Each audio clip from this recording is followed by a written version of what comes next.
Good morning, loves.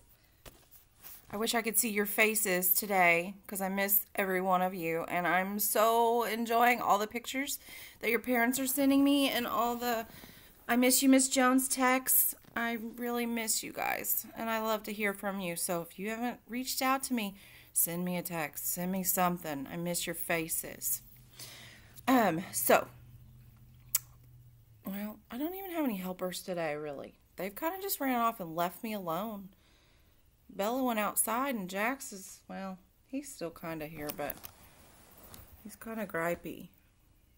Can you say hi, Jax? Can you say hi? No? Okay. Yeah. My doggies are old, so they're kind of cranky. Okay. So let's do a little recap before we get started because you might have siblings that are watching with you or your parents who didn't really get to hear the part of the book that we read before we had the break. So, Despereaux's book, A Mouse is Born. Remember, we met Despereaux, and he is a little mouse with big ears, and he's sickly, and he doesn't really fit in with his family, and he's not a typical mouse, right? And then one day, he falls in love with the Princess P, who's a human, and he breaks the #1 rule of mice. You do not speak to the humans, right? So his brother Furlough tattled on him, and so he had to go in front of the court or the Mouse Council, and they decided that he would have to be banished to the dungeon. So he was going to have to go down to the deep downs, as Meg calls it, and live there. And they told him he could repent for his sins. Do you guys remember what it means to repent? Can you tell your parents? What does it mean to repent? It means to be sorry or to say you're sorry for the things that you did, right? So they wanted him to apologize for talking to the princess. And he's like, no, thank you. I love her and we're going to be together forever. So he kind of thinks he's like a knight in shining armor, right? Because you remember he always loved to read in the library all about princesses and knights who rescue them in his Once Upon a Time novels. Remember what he said to the princess that he read in those books? We haven't talked about that on our videos yet, but remember how he said, I honor you? And he always read that in those books, and he thought that that was just the coolest thing to tell her that he would honor her. Okay, so Despereaux gets banished to the dungeon, and he goes on down, and he meets Gregory the jailer, and Gregory says, you know, mice don't survive long down here. This is the territory of the rats. And if you want to live down here, you need to do something for me. And so he tells Despereaux, if you will tell me a story, then I'll help you survive. Right? So Gregory seems kind of mean, but it kind of seems like he might be a pretty good guy if he's willing to help Despereaux survive. So then we meet Roscoe. And we know that Roscoe really wants to live in the light. One day, Gregory the jailer lit a match in front of his face, and he saw the light, and he thought, I have to be there. I have to live upstairs in the light. So one day he meets a prisoner with a red tablecloth. And remember, it's his job to torture prisoners. That's what rats are supposed to do. So he starts to think about the light and this red tablecloth, and he wants to go upstairs. Okay, so he goes upstairs. And what happens when he gets upstairs? Does anybody remember? Yeah, he goes into this big ball that they're having, this big dinner that the king and the queen and the princess are having, and all the king's men. And he ends up on top of the chandelier right above the table. And of course he slips and he falls into the queen's soup. And when he does that, the queen is so scared that she dies, right? She just falls over and dies. And so the king is so upset and heartbroken that he outlaws soup in the whole kingdom of Dor. So no one can eat soup anymore in the whole kingdom. And so he sends his knights out to collect all the kettles and the soup and the bowls, or kettles, soup, spoons, and bowls. And during that time, that is when that soldier meets Miggery Sow. But before we get to that, after Roscoe falls and the queen dies, he slinks back to the dungeon and he declares his revenge on the Princess P because she gave him this really mean look, like, you don't deserve to be in the light. So he thinks that she's this awful person who wants bad things for him, when really she was just so upset because her mom had just died. So he slinks back to the dungeon and he begins to torture the prisoner. And the prisoner tells Roscoe that he sold his daughter, and that was his biggest sin. He sold his daughter for a red tablecloth and some other stuff. And he seemed like he really regretted it, and he didn't look back at her when she was crying for him. And so Roscoe steals his tablecloth because that's the only thing that brings him comfort, and it's his job to torture him, so he steals it from him. And then, let's go back to Mig. So Mig ends up having to live with Uncle, right, who's not her uncle. But her dad sold her to this guy, and she calls him Uncle. And she lives with him, and he's mean to her. And he doesn't love her, and he doesn't give her any kindness, and he always gives her clouts to the ear. So what a clout to the ear is, we talked about, is just kind of, he would always hit her ear. And it made her ears get really big, like pieces of cauliflower. They would swell, and the more they swelled, the more closed they got, and the more closed they got, she couldn't hear anything, right? And the more clouts to the ears she got. So that was that vicious circle, or that cause and effect that we were talking about before break. So because she upset Uncle, that was the cause. The effect was she got a clout to the ear, right? So, clouts to the ear. Let's see. Jackson's moving around. He distracted me. He still looks cranky. So Mig, the soldier finds out that Uncle owns a person, and that's not okay. That's against the law too. So he not only takes the kettles and the spoon and the bowls, but he takes Mig as well, because it's not okay to own anybody. And so the soldier asks her, "Where's your mama? I can take you to your mama." And she said, "No, my mama's dead." And so he says, "Okay, I'll take you to the castle. And at the castle, you'll be a servant. You won't be a slave anymore. You'll be a paid servant," which is so much better for her. So they get to the castle, and Mig has all these jobs, and she's really terrible at them, right? She's supposed to be a maid, and she can't do that right. And she's supposed to be a lady in waiting for the princess, and she can't do that right. So they end up giving her the last job that nobody wants, and she ends up having to work for cook in the kitchen. And her job is going to be to take Gregory the jailer his noonday meal in the deep downs, or the dungeon. She calls them the deep downs. So she has to take it all the way down to him, wait for him to eat, and then bring the tray back. That's her job, her only job. Well, while she's down there and Gregory's eating, she meets Roscoe. Remember, Roscoe has this revenge plan. Can you remind me of what happened with Despereaux at this point? Because I know that it's easy to forget because it's been a while since we read his book. But remember, when Gregory the jailer was eating and he was done, he put a napkin on the tray, right? And who was in the napkin? That's right, Despereaux was in the napkin hiding so he could get back up to the light. Okay, so Roscoe's telling Mig all about his plan for revenge. But really what he says is, "I'm here to help you. I know you want to be a princess, so let me help you. I will help you kidnap the princess and bring her down here, and we're just going to teach her some lessons. We're going to teach her all about how she can be a servant and you can be a princess, and then everything's going to be fine. We're going to let you both go upstairs. You're going to switch places, and no one's ever going to notice." Really? Poor Mig is not real smart, so she doesn't know that she's being manipulated and Roscoe's lying to her, and he has a total other plan going on. So Mig falls for it. She's going to help Roscoe. Okay, so we'll get back to them in a minute. So Despereaux goes up with Mig. Mig doesn't know it, but he's on the tray. Gets upstairs into the kitchen, right? And eventually he falls into a measuring cup full of oil, and Cook just loses it. She freaks out because she hates mice, and she wants Mig to kill this mouse. So Mig gets a kitchen knife, and she doesn't really want to do it because she thinks that Despereaux is just super cute. But she gets the knife and she swings it at him and she gets his tail, right? She whacks off his tail and Despereaux scurries into the closet and that's where he hides and he cries for a while and he has a dream. Roscoe and Mig have put their plan into action so far, right? So what we have learned is that they have stolen the princess. Here's a picture of that. They went up to her room, Mig, and then Roscoe, and then the princess is in bed.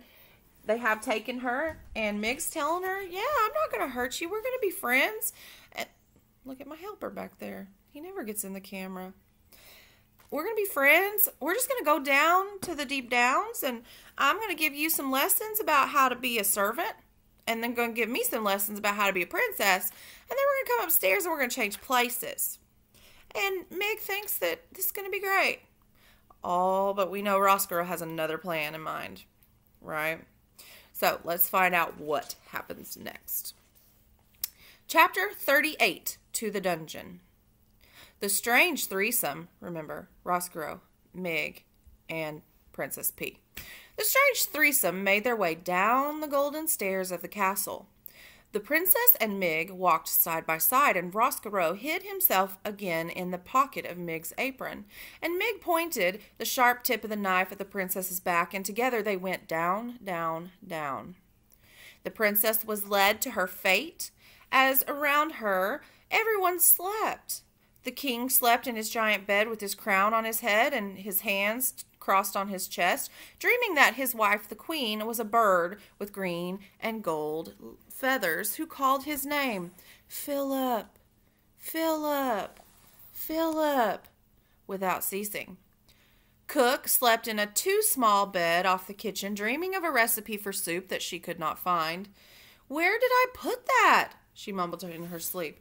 Where did that recipe go? It was for the queen's favorite soup. I must find it. And not far from Cook in the pantry, atop a bag of flour, slept the mouse Despereaux, dreaming, as you know, reader, of knights in shining armor, of darkness and of light. And in the whole of the darkened, sleeping castle, there was only the light of the candle in the hand of Miggery Sow. The candle shone on the princess's dress, and it made it sparkle, and the princess walked tall in the light and tried not to be afraid. In this story, reader, we have talked about the heart of the mouse and the heart of the rat and the heart of the servant girl Miggery Sow, but we have not talked about the heart of the princess. Like most hearts, it was complicated, shaded with dark and dappled with light. The dark things in the princess's heart were these: a very small, very hot, burning coal of hatred for the rat who was responsible for her mother's death. And the other darkness was the tremendous sorrow, a deep sadness that her mother was dead and the princess could now only talk to her in her dreams. And what of the light in the princess's heart? Reader, I'm pleased to tell you that the P was a kind person, and perhaps, more important, she was empathetic. Do you know what the word empathetic means? Tell your parents. What does empathetic mean? I will tell you. It means that when you are being forcibly taken to the dungeon, when you have a large knife pointed at your back, when you are trying to be brave, you are still able, to think for a moment of the person who is holding that knife. You are able to think, oh, poor Mig, she wants to be a princess so badly, and she thinks that this is the way. Poor, poor Mig. What must it be like to want something so desperately? That, reader, is empathy. When you can understand other people's feelings and you take them as important too as well. And now you have a small map of the princess's heart: hatred, sorrow, kindness, and empathy. The heart that she carried inside her as she went down the golden stairs and through the kitchen, and finally, just as the sky outside the castle began to lighten, down in the darkness of the dungeon with the rat of the serving girl. Chapter 39, Missing. The sun rose and shed light on Roscoe and what Roscoe and Miggery Sow had done. And finally, Despereaux awoke. But alas, he awoke too late. Oh no. Jackson, what are you doing? What are you doing?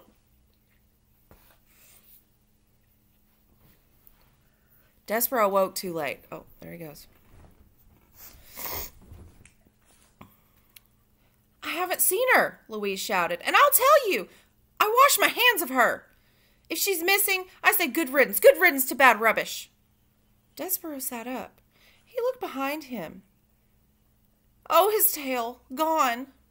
Given over to the knife, and where the tail should be, nothing but a bloody stub. And more foul play, Gregory's dead, shouted Cook. What? Gregory's dead? How'd that happen? Who chewed through Gregory's rope? Roscoe. Remember the maze downstairs in the dungeons? Gregory couldn't find his way out. That's why he had that rope. So now, let's find out. Poor old man. That rope of his broken by who knows what, and him lost in the darkness and frightened to death because of it. It's too much. Oh no, whispered Despereaux. Oh no, Gregory's dead.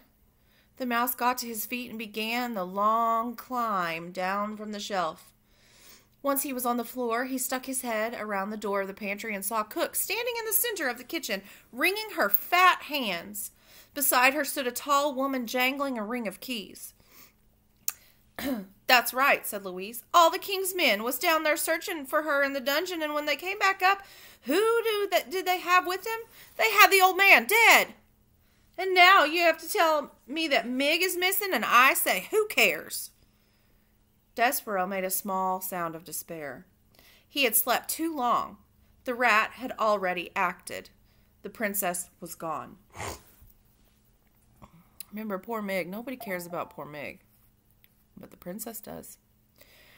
What kind of world is it, Miss Louise, where princesses are taken from right under our noses and queens drop dead and we cannot take comfort in soup? And with this, Cook started to cry. Shh, said Louise. I beg you, do not say that word. Soup, shouted Cook. I will say it. No one can stop me. Soup, soup, soup. And then she began to cry, earnest, wailing, and sobbing. There, said Louise. She put a hand out to touch Cook, and Cook slapped it away. Cook brought the hem of her apron up to wipe at her tears. It won't, she said. It won't be all right ever again. They've taken our little darling away. There ain't nothing left to live for without the princess. Despereaux was amazed to know exactly what was in his heart, spoken aloud by such a ferocious, mouse-hating woman as Cook. Louise again reached out to touch Cook, and this time Cook allowed her to put an arm around her shoulder. What will we do? What will we do? Wailed Cook, and Louise said, Shh, there. Alas, there was no one to comfort Despereaux, and there was no time anyway for him to cry. He knew what he had to do. He had to find the king. Do you guys remember how the king felt about Despereaux when he met him? He was not a fan, was he? He said he was a mouse, and a mouse is related to a rat, and rats are disgusting, and rats are outlawed. But now he's going to have to go find the king. For having heard Roscoe's plan, reader, Despereaux knew that the princess was hidden in the dungeon, and, being somewhat smarter than Miggery Sow, he sensed that the terrible unspoken truth behind Roscoe's words. He knew that Mig could never be a princess, and he knew that the rat, once he captured the pea, would never let her go. And so the small mouse, who had been dipped in oil, covered in flour, and relieved of his tail, slipped out of the pantry and past the weeping ladies. He went to find the king. Chapter 40, Forgiveness. He went first to the throne room, but the king was not there. And so Despereaux slipped through a hole in the molding and was making his way to the princess's room, where he came upon the mouse council. Oh, gosh. 13 mice and one most very honored head mouse sitting around their piece of wood debating important mouse matters. Remember, the mouse council is the ones that sent him to the dungeon to begin with. Despereaux stopped and stood very still. Fellow honored mice, said the most very honored head mouse. And then he looked up from the makeshift table and saw Despereaux. "Despereaux," he whispered. The other mice of the mouse council leaned forward, straining to make sense of the word that the head mouse had just uttered. "Pardon?" one said. "Excuse me?" another said. "I didn't hear right," said the third. "I thought you said Despereaux." The head mouse gathered himself. He tried speaking again. "Fellow members," he said, "a ghost, a ghost!" And he raised a shaking paw and pointed it at Despereaux.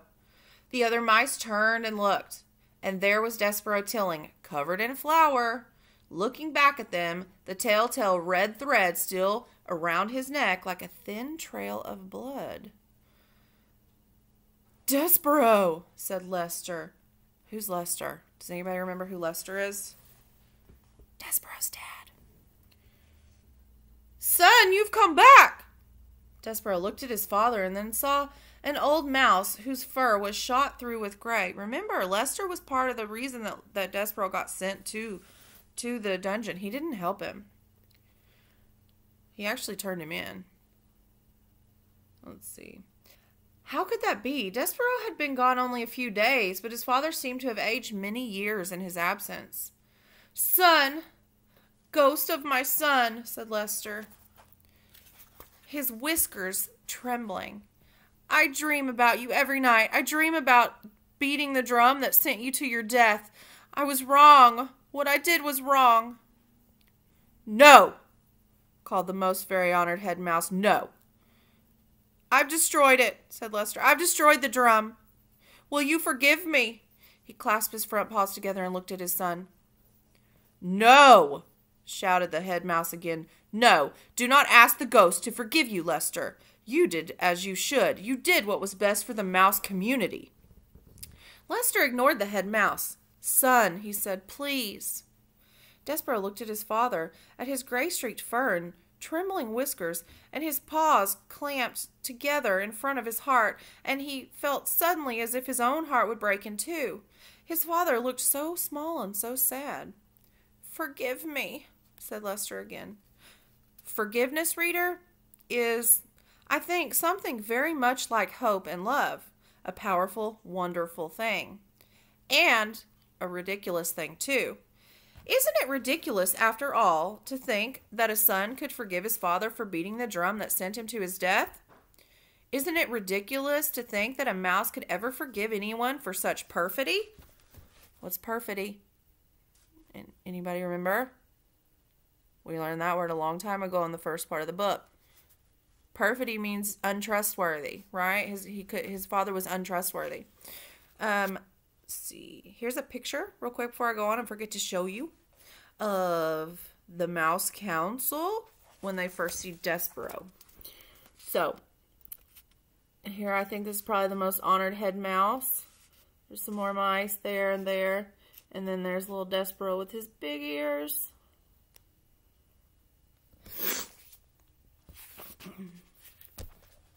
But still, here are the words Despereaux Tilling spoke to his father.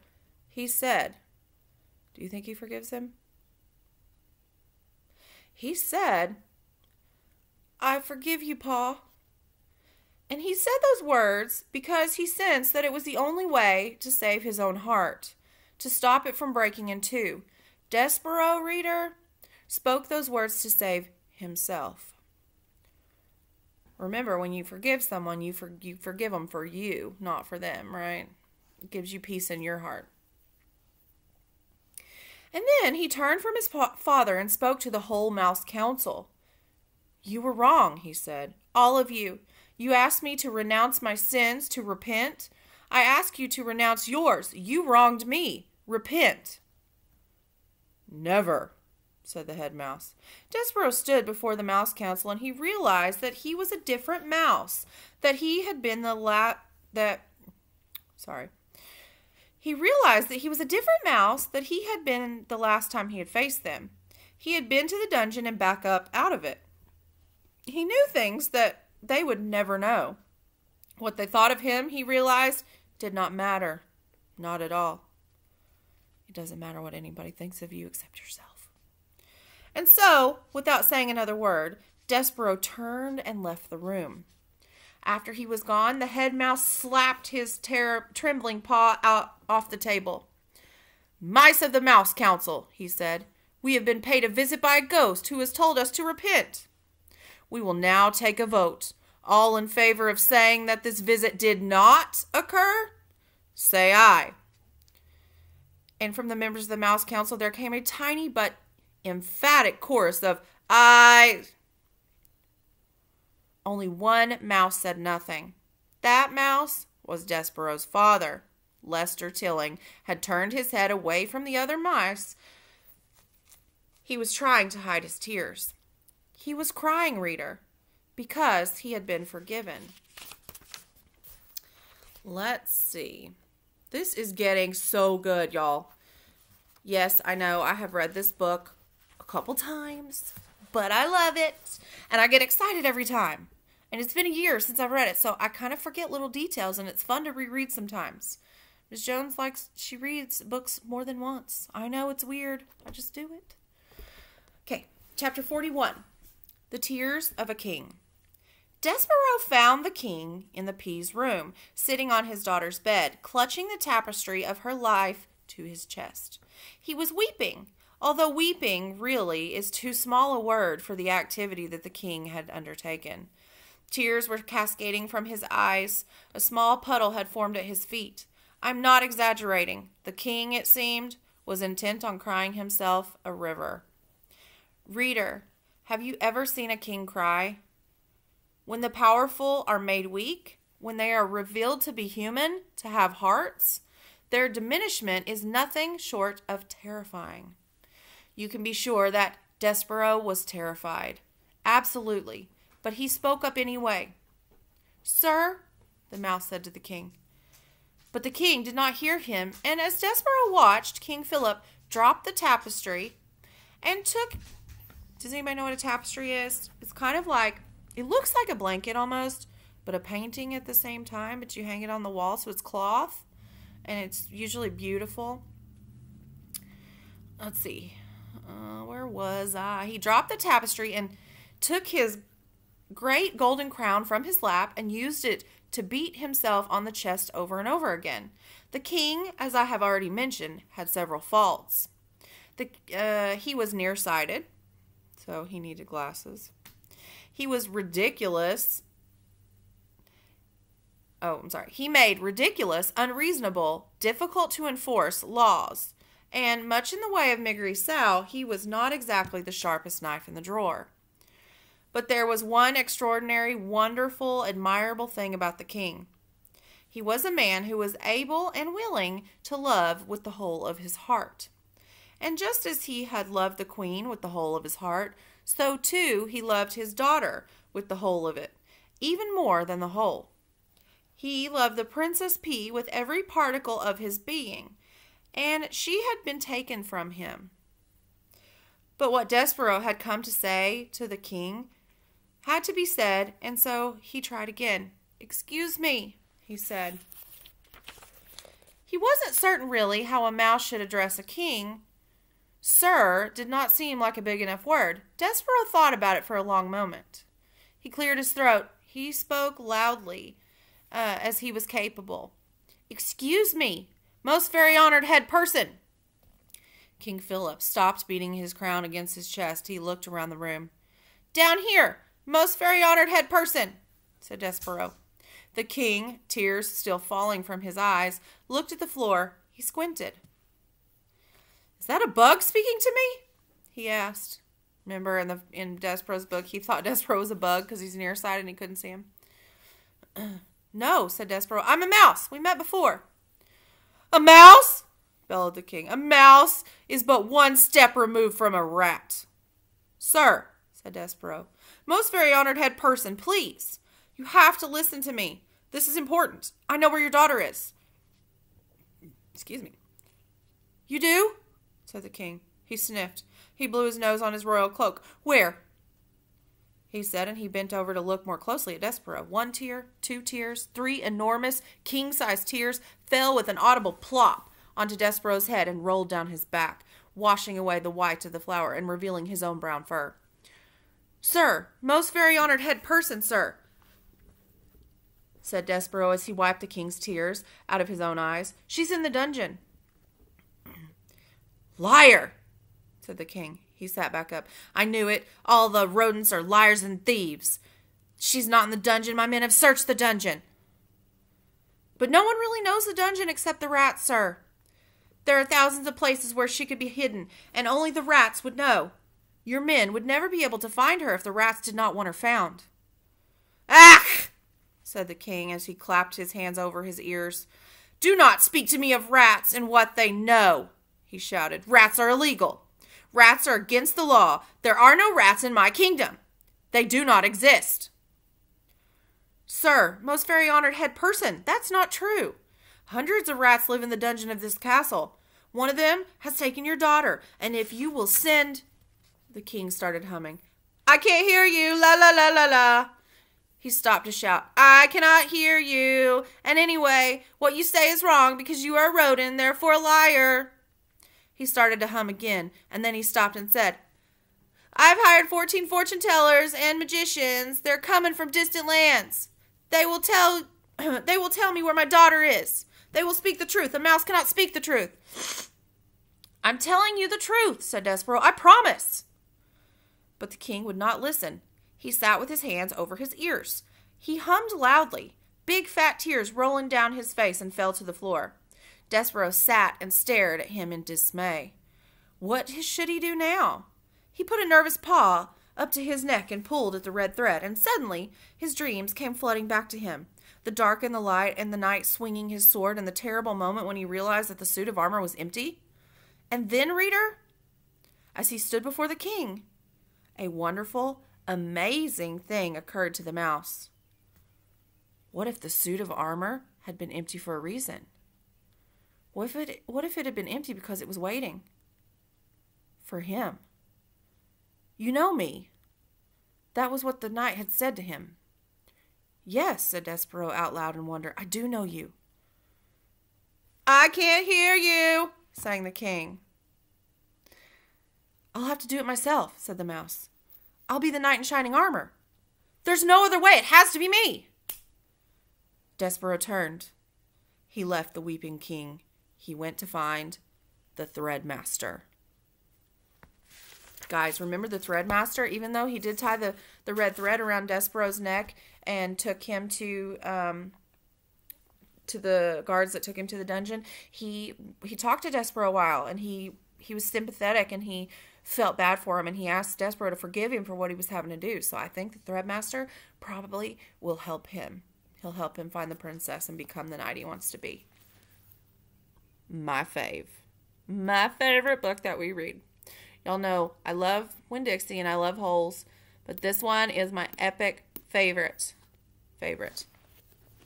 Tomorrow, I think, you guys, about 2 more videos and we're going to be done with this novel, and then we're going to have to find something else to read together because I don't want to not read to you because I'm having fun. And I know I'm terrible at making videos, but it's fun. I get to talk to you at least, and I know that you see my face, even though I don't get to see you, which is sad. But you guys that have reached out to me, I thank you so much because I miss you so much. And keep them coming. Keep sending me comments and keep sending me text messages and pictures, and I'm loving them.